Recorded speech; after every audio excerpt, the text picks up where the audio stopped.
Morning campers, how the devil are you? You joined me with a slightly sore head this morning, and I've teetered off down the road to another town. In fact, it's not a town, it's a city. This city, like many cities, has a river. Also, most of the buildings are that colour. As you can see over there, there's quite a lot of history to this place. In fact, it's one of the oldest cities in England. Welcome to Bath.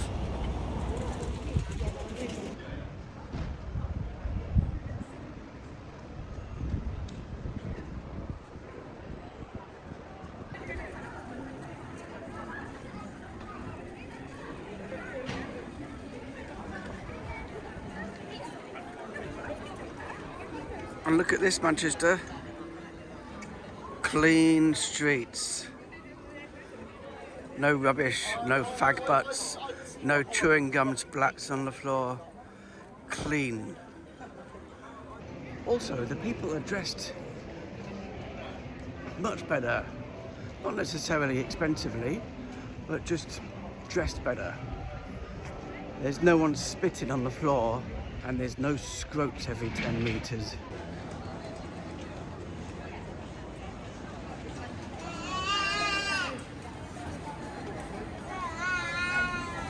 And look at this. People can just park the bike without a lock and go shopping. No one steals them. You can see the coat of arms of Bath on this lamppost. The waves that you can see at the top represent the River Avon. The crown, which you can see at the top of the coat of arms, represents the coronation of King Edgar, which happened in the year 973 in the city centre of Bath. The sword is representative of St. Paul, who was the patron saint of the abbey. What you can't see on this particular coat of arms is the phrase Aqua Sulis, which literally was the Roman name for Bath, and has since been used as the motto for the city. This ornately carved masonry of the church here is St. John the Evangelist, is the name of the church, and he was, if you don't know, one of the apostles, one of the 12 apostles of Jesus, and he was responsible for writing St. John's Gospel, which is a part of the Bible. Wasn't actually built that long ago, this church, 1863. It does, however, have the proud distinction of having the tallest spire of all the churches in Bath, 222 feet.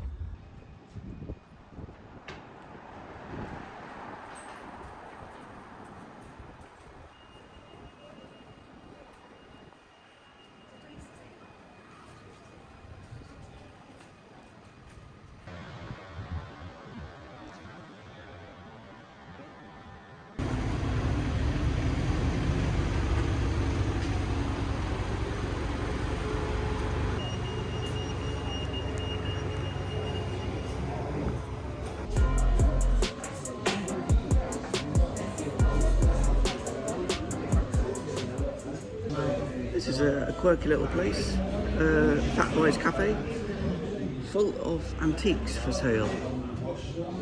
Pictures, easels, vases, all sorts of stuff. Nice, I love it. And just outside the window is what I presume over there is the river, as it snakes its way through Bath. What are you doing at? I was going to say, what a shame it is, the demise of the public lavatory. But on this roundabout, it seems as though this one was actually a club. I wonder if it started out as a public loo. The Island Club on the middle of this roundabout in Bath was actually a public toilet a long time ago, and it was repurposed as a nightclub in the 1970s till about 1996 when it closed due to safety problems. It was the most hip nightclub to go to in Bath, people quoting its very relaxed dress code compared to other places, and getting so sweaty down there that sweat actually used to drip from the ceiling. Looks like you actually have to pay to go into the park, but I guess that's reasonable. It's only quite cheap, a couple of pound. And look at it, it's beautiful, it's big, it's well manicured. Looks beautiful. Lovely place to relax next to the river. And it looked like residents of Bath get in free anyway. The park in the centre, which runs alongside the River Avon, spans about 3 acres. Used to originally be known as St James's Park, and now has been Grade 2 listed and is known as Parade Gardens. It's got a bandstand, and they have events there. You can hire the whole place to put on your event or your market stalls or whatever. The River Avon itself has been restructured a lot in the city centre of Bath due to massive problems in the past with flooding. In fact, the bridge that I go over shortly has been affected many times by the flooding, and they've had to do sort of remedial work to fix the problems of it. It would flood into the city centre, and as a result they've introduced the weir, which I'll talk about in a minute. The oldest shopping venue in Bath, around 20 stalls you can find inside the Bath Guildhall Market, and it's full of quirky shops selling all sorts of manner of things. It's not your tat market, you know, cheap plastic things. It's not for buying plants or vegetables, fruit, cheese, meat. It's just really high quality stuff. I found a couple of really old science fiction books in there, which I was chuffed to bits with. The building itself dates back from the 19th century, but trading on this site has been going on for well over 800 years. Now that is a proper market. Pulteney Bridge, 1774, cost a total of £11,000 to build back then. It's been constructed in the Palladian style, which was popular at the time, which had a lot to do with the symmetry. Couldn't resist, just couldn't resist. Honey and bergamot cake. Should have gone here, look, they're bigger next door. Oh well. It was built by a guy called Robert Adam, and what makes this bridge fascinating is it's one of only 4 of its type in the world, in respect of the fact that it has shops from one side to the other and all the way down and on both sides of the bridge. The bridge has been widened a few times during its history, and the shops, as you can see, cafes mostly, are still existing on it today.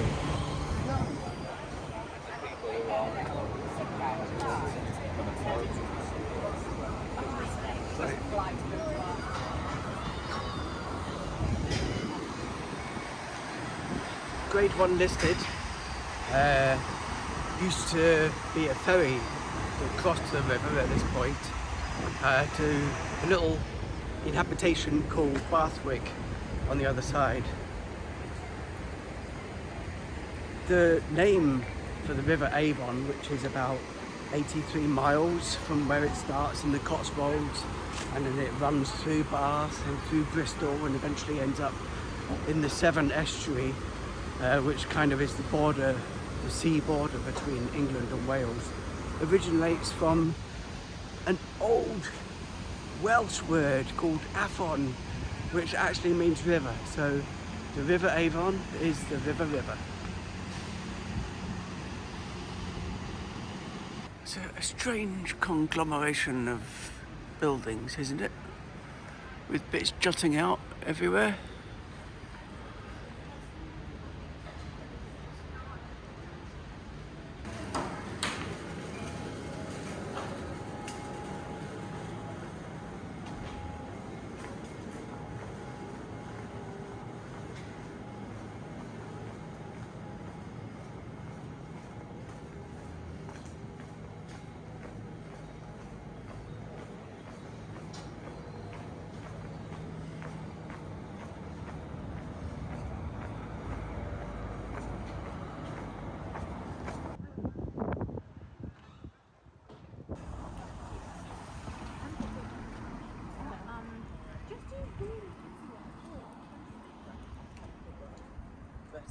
Ed's going to have to take on his own.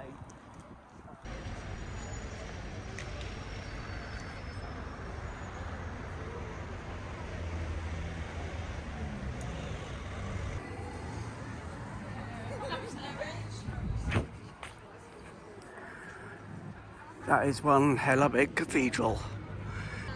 Wonder if you can get in. These are the actual Roman baths, with a massive queue to get in, and I guess you have to pay. And this is the front entrance of, it's not a cathedral, apparently, it's an abbey. And again, you have to pay to go inside. And it's a Thursday, middle of the day.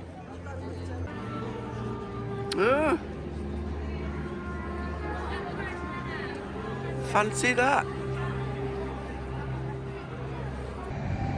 Afternoon campers, well, decided to head up the very, very steep hill, as you can tell from my breath, back up the hill to where I'm staying tonight. And I thought tonight I'd treat myself a little bit. That is my lodgings for this evening. Not all of it. Paid a little bit more, but the service is incredible. Let's see what it's like inside. So just to give you some context, guys, last night at the Woolpack Inn, I spent roughly nearly £105, I think it was, on the bed for the night with breakfast. For comparison, paying an extra £60, this is what you get.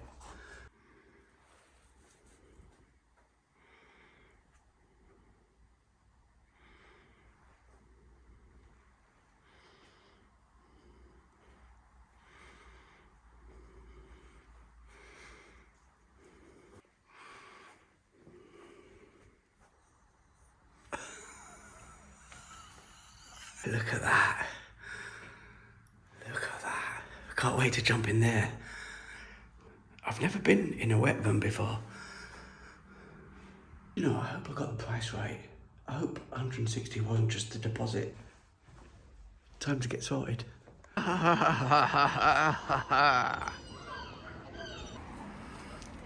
look at that.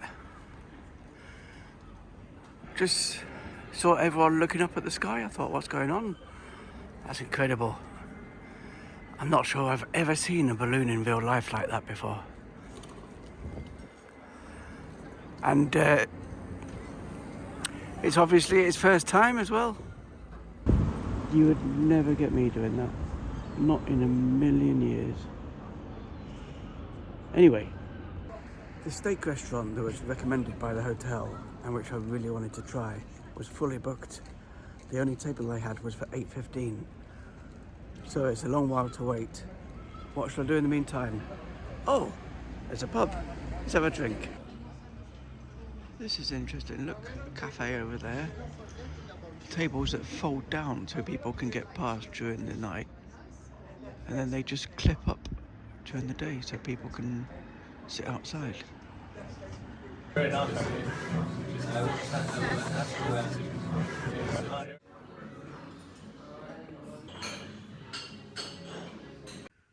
What do bath and reading have in common? Tune in next time to find out.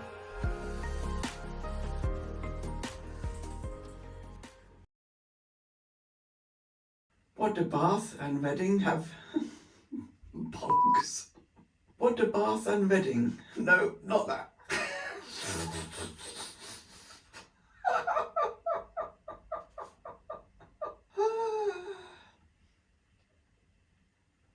Are you ready now?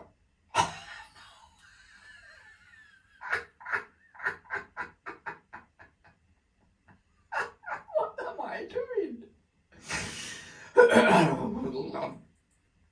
Splish splosh.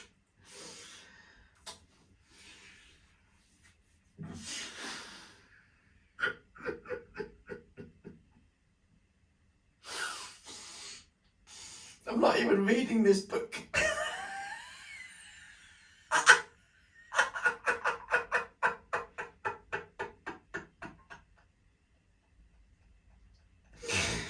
Oh, bloody hell. It's good though. This page is really good.